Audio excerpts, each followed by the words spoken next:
अब ये है हिंदी में समास। समास में क्या होता है, देखो हिंदी का समास, वो संस्कृत के समास था, अब ये हिंदी का समास है।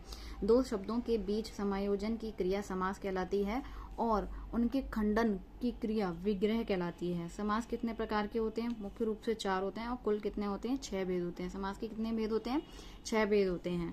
पद की प्रधानता के आधार पर 4 होते हैं। ठीक है, अब देखो पहला समास कौन सा है? अव्ययी भाव समास। अव्ययी भाव समास में क्या होता है?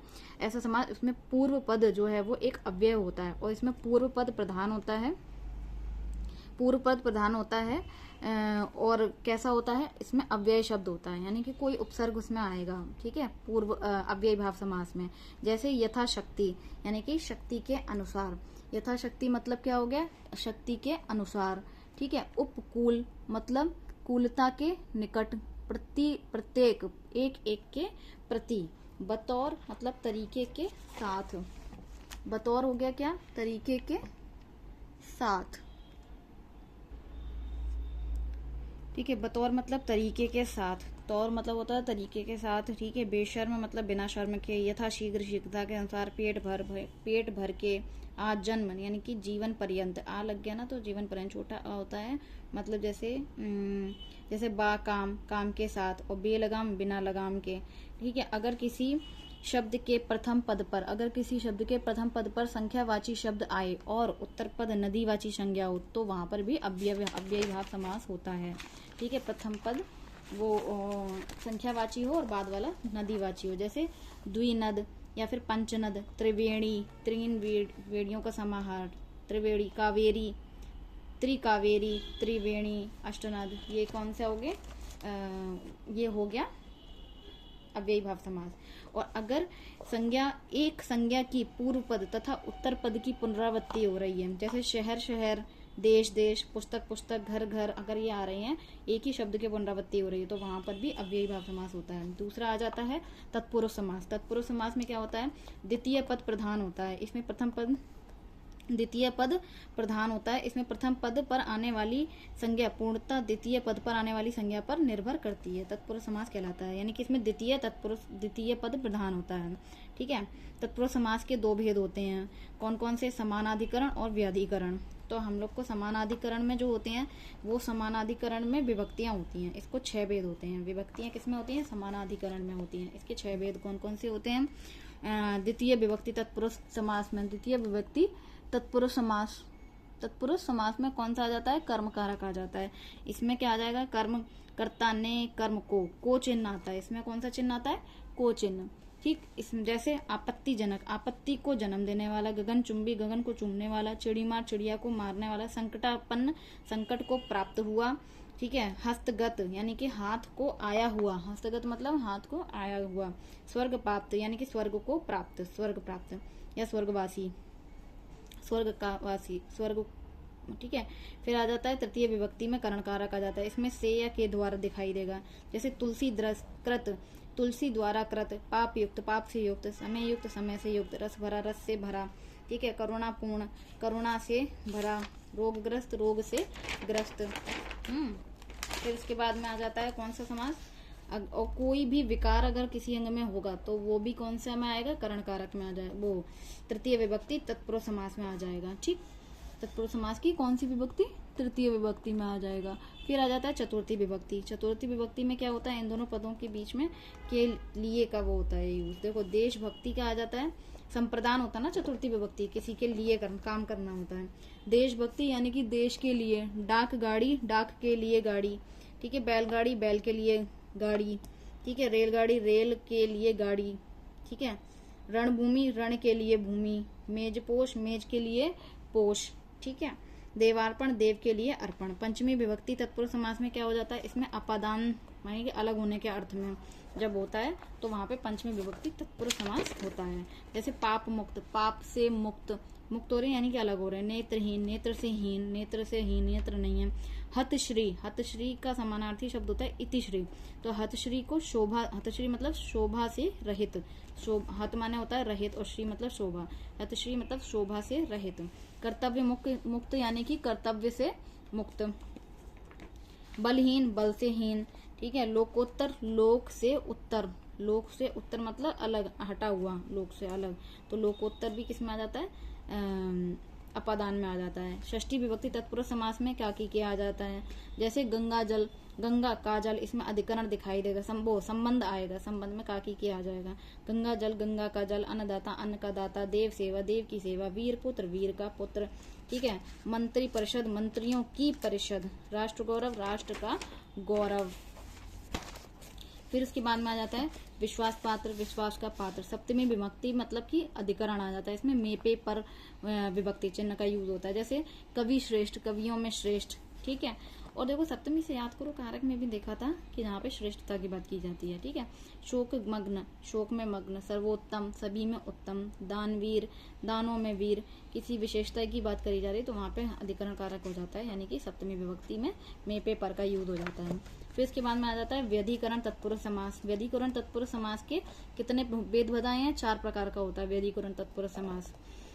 इसके 4 भेद कौन कौन से होते हैं, व्यधिकरण, उपपद, नए तत्पुरुष, नए तत्पुरुष, प्रादि और अलोक समास। उपपद में क्या होता है, जब उपपद, उप मानी बाद और पद मतलब की पद, इसमें बाद वाला पद, इसमें प्रथम पद एक संज्ञा होती है और द्वितीय पद क्रियावाची शब्द होता है। दूसरा पद कैसा होता है, क्रियावाची होता है, जैसे कुंभकार यानी कि घड़े को बनाने वाला, धनद धन को देने वाला, पयोद यानी कि जल को देने वाला, दामनी देने वाला, और पयो माने जल, धन मानी धन, दामनी देने वाला, लकड़हारा लकड़ी को काटने वाला। पहला कैसा हो जाएगा शब्द, संज्ञा हो जाएगी कोई, और दूसरा शब्द कैसा होता है, क्रियाकारी, क्रियावाची शब्द होता है, ठीक। फिर इसके बाद में आ जाता है नए समास। नए समास में आगे जो पद दिया होगा तो पद के रूप में सबसे स्टार्टिंग में आगे लिखा होगा आ या फिर अन जैसे उपसर्ग लगे हुए होते हैं, तो वहां पे नए समास होता है, जैसे अनायास, न आयास, अनधिकार, न अधिकार, अमानवीय, न मानवीय, अनावश्यक, न आवश्यक, अगज, न गज, ठीक। प्रादि तत्पुरुष समास में क्या होता है, इसमें प्रा उपसर्ग अगर लगा हुआ आता है जैसे, तो वहां पे होता है प्रादि तत्पुरुष समास, जैसे प्रकार, और प्रा का मतलब होता है, प्रा का अर्थ होता है प्रकृष्ट, प्रकार, प्रकृष्ट आकार, प्रकृति, प्रकृष्ट आकृति, प्रयोग, प्रकृष्ट योग, प्रवीण, प्रकृष्ट वीण, प्रदेश, प्रकृष्ट देश, ठीक है। अलुक समास में क्या होता है, अलुक समास में विभक्ति चिन्हों का लोप नहीं होता, जैसे युधिष्ठिर, युद्ध में स्थिर, आपत्तिजनक, आपत्ति का जन्म, आपत्ति को जन्म देने वाला, स्वर्गवासी, स्वर्ग में बसने वाला, तो वहां पे कौन सा हो जाता है समास, अलुक समास हो जाता है, ठीक है। अलुक समास में सभी समानाधिकरण के भेद आ जाते हैं अलुक समास में, ठीक। अगला अगर हम बात करते हैं कर्मधारय समास।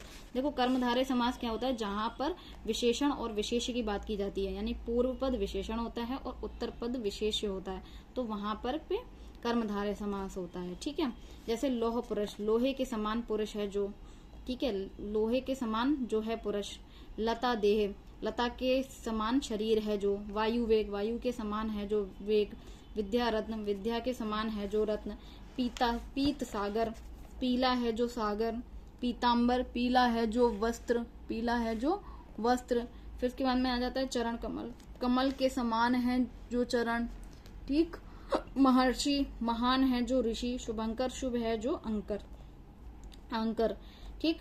और कुछ शब्द ऐसे होते हैं जिनका प्रथम पद विशेषण और द्वितीय पद विशेष होता है, लेकिन दोनों पद के मिलने पर किसी तीसरे विशेष का बोध होता है, तो वहां पे कर्मधारय समास हो जाता है। बहुब्री, कर्मधारय नहीं होता बल्कि बहुब्री हो जाता है, ठीक है। जैसे नरसिंह मतलब विष्णु, जलपरी, चरण कमल, ठीक। अब अगर हम आ जाते हैं यहाँ पे, देखो महावीर मतलब हनुमान जी, हनुमान जी हो गए। लौह पुरुष मतलब पटेल जी। पीताम्बर विष्णु जी। लंबोदर गणेश जी। मृगनयनी सीता जी। परमात्मा परमात्मा यानी कि कोई विशेष, परम है जो आत्मा, तो यहाँ पे बहुव्रीहि समास हो गया किसी तीसरे का भेद होने की वजह, क्या प्रधान होने की वजह से। द्विगु समास में क्या होता है, यहाँ पे प्रथम पद संख्यावाची होता है और द्वितीय पद एक संज्ञा होता है, तो वहां पर प्रथम पद अगर संज्ञावाची, द्वितीय पद संज्ञा होता है, तो वहां द्विगु समास होता है। जैसे त्रिभुज, 3 भुजाओं का समाहार। नवरत्न, 9 रत्नों का समाहार, ठीक है। त्रिफला, 3 फलों का समाहार। द्विसूती, 2 सूतों का समाहार, दुसूती। सप्तरंग, 7 रंगों का समाहार। दुमट, 2 मिट्टियों का समाहार। चौकोर, 4 कोरों का समाहार। शताब्दी, 7 वर्षों का, यानी 7 मतलब 100 वर्षों का समाहार। त्रिवेदी, 3 वेदों का समाहार। 2 पहर, 2 पहरों का समाहार। एकांकी, 1 अंक का नाटक, ठीक है। अठन्नी, 8 आनों का समाहार। फिर इसके बाद में आ जाता है और अगर इन संख्यावाची शब्द से किसी तीसरे का बोध होता है तो वहां पर भी बहुब्रीहि समास हो जाता है। ठीक है, अब इधर पे आ जाते हैं बहुब्रीहि समास में। बहुब्रीहि समास में क्या होता है, दोनों पद, इसमें क्या होता है, इसमें प्रथम पद और पूर्व पद, विशेषण विशेष तो होता ही है, इसमें किसी तीसरे पद की प्रधानता होती है। बहुब्रीहि समास में किसी तीसरे पद की प्रधानता होती है, जिसका एक भी पद प्रधान नहीं होता बल्कि तीसरा पद प्रधान होता है। तो वहां पे कौन सा समास होता है, बहुब्रीहि समास होता है। जैसे दस मुख, 10 मुख हैं जिसके, यानी कि रावण। देवराज, देवों के राजा हैं जो इंद्र। लंबोदर, लंबा है जिसका उदर यानी गणेश जी। गिरिधर, गिरि को धारण करने वाला, पर्वत को किसने धारण किया, कृष्ण जी। पीताम्बर, पीला है जिसके वस्त्र, यानी कि वो नारायण। ठीक है, त्रिनेत्री, 3 नेत्रों के धारण किया हुआ, मतलब कि शिव जी। एक दंत, जिनका एक दंत है, गणेश जी। चंद्रशेखर, शिव जी। वीणा पाणिनि, सरस्वती जी। मृगनयनी, सीता जी। सहस्त्राक्ष, यानी कि सहस्त्र हैं आंखें जिनकी, सहस्त्र हैं आंखें जिनकी, और किसकी हैं ये, इंद्र, इंद्र जी की हैं। निशाचर मतलब राक्षस। दिनकर मतलब सूर्य। ठीक, अब अगर आ जाता है क्या, कुछ शब्द ऐसे होते हैं जिनकी शुरुआत, कुछ शब्द ऐसे होते हैं जिनकी शुरुआत उपसर्ग सा से होती है, जिसका अर्थ साथ होता है, जो किसी तीसरे व्यक्ति विशेष का बोध करता है। जैसे सपरिवार, परिवार के साथ है जो। ठीक है, सशरीर, शरीर के साथ है जो। ससंकल्प, संकल्प के साथ है जो। सबल, बल के साथ है जो। सहास, तो यहाँ पे भी कौन है, बहुब्रीहि समास है। ठीक है, यदि किसी सहरास यानी हानि के साथ है जो। यदि किसी शब्द के द्वारा ऐसे समूहों को दर्शाया जा रहा हो जो मिलकर किसी तीसरे घात प्रतिघात का भोग करते हैं तो वहां पर भी बहुब्रीहि समास होता है। ठीक है, द्वंद्व समास में आ जाते हैं। द्वंद्व समास क्या होता है, द्वंद्व समास में दोनों पद प्रधान होते हैं। प्रथम पद, द्वितीय पद, दोनों पद कैसे होते हैं, प्रधान होते हैं। दोनों पद के स्थान पर क्या होती है, संज्ञाएं होती हैं। दोनों पद की प्रधानता होती है, दोनों पद में क्या होती है, संज्ञाएं होती हैं। द्वंद्व समास 3 प्रकार के होते हैं। द्वंद्व समास कितने प्रकार के, द्वंद्व समास 3 प्रकार के होते हैं। इतरेत्तर द्वंद्व, समाहार द्वंद्व और वैकल्पिक द्वंद्व। देखो, इतरेत्तर मतलब होता है अलग अलग, इतरेत्तर का मतलब क्या होता है, अलग अलग। जब किसी समास में अलग अलग वर्ण, अलग अलग शब्द अपने अपने अर्थ बता रहे हो, जैसे राम श्याम, यानी कि राम और श्याम, राम श्याम पता चल रहा है ना, अलग अलग हैं। राम श्याम, राधा कृष्ण, देश विदेश, सीताराम, भाई बहन, लोटा कटोरी।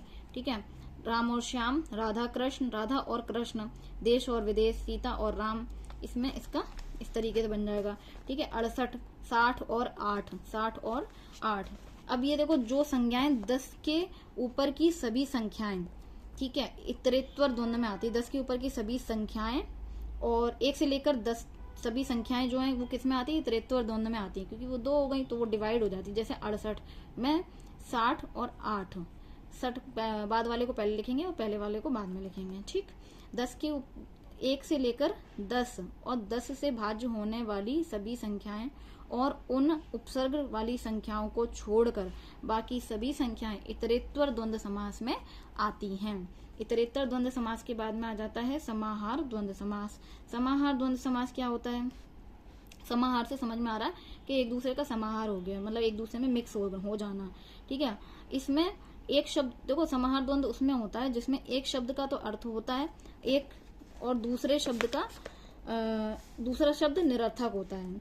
इस समास में एक पद सार्थक होता है और एक पद निरर्थक होता है। तो वहां पे इसमें क्या है, इस समास में एक पद सार्थक और एक निरर्थक होता है। तो वहां पे कौन सा समास होता है, समाहार द्वंद्व समास होता है। जैसे घर द्वार, कपड़ा लत्ता, नौन तेल, गाय भैंस, कहा सुनी, खान पान, ये कैसा हो गया, इतरे वो समाहार द्वंद्व समास हो जाएगा। चाय वाय, चाय वाय, चाय पानी। ठीक है, सब्जी रोटी, रुपया पैसा, तो वहां पे इतरेत्तर द्वंद्व समास हो जाएगा। वैकल्पिक मतलब कि इसमें विकल्प हो। ठीक है, इसमें विलोम शब्द आ जाते हैं। वैकल्पिक द्वंद्व समास में विलोम शब्द आ जाते हैं। जैसे पाप पुण्य, आकाश पाताल। पाप पुण्य मतलब पाप या पुण्य, आकाश पाताल आकाश या पाताल, अधिकार अनाधिकार, अधिकार या अनाधिकार, आज कल आज या कल, उल्टा सुल्टा, उल्टा या सुल्टा, छोटा बड़ा, छोटा या बड़ा, सुख दुख, सुख या दुख। यानी कि विलोम शब्द जहाँ आ रहे हैं वहां वैकल्पिक हो गया। जहाँ पे एक सार्थक है एक निरर्थक है तो वहां पर समाहार द्वंद्व हो गया। और जहाँ पे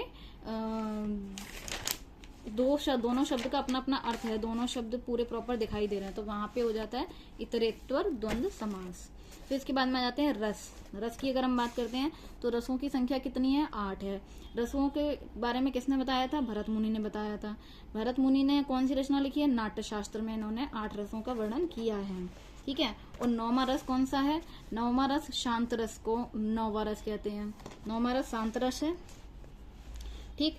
उसके बाद में देखो रस के क्या होते हैं? स्थायी भाव होते हैं। रस के स्थायी भाव होते हैं। श्रृंगार रस का स्थायी भाव क्या है? रति। करुण का स्थायी भाव क्या है? शोक। करुण का शोक है। भयानक का स्थायी भाव भय है। वीर का स्थायी भाव उत्साह। रौद्र रस का क्रोध। हास्य का हास। शांत रस का निर्वेद या फिर मोक्ष। अद्भुत का अद्भुत है कोई चीज तो आश्चर्य है, यानी कि विस्मय हो रहा है, विस्मय या आश्चर्य। वात्सल रस का वात्सल्यता। विभत्स रस का घृणा या फिर जुगुप्सा। भक्ति रस का रति। भक्ति और श्रृंगार रस दोनों का स्थायी भाव रति होता है। तो श्रृंगार रस का क्या है? श्रृंगार रस का रति। करुण रस का शोक। भयानक का भय। वीर रस का उत्साह। रौद्र रस का क्रोध। हास्य रस का हास। शांत रस का निर्वेद या मोक्ष। अद्भुत रस का विस्मय या आश्चर्य। वात्सल रस का वात्सल्यता। विभत्स रस की घृणा।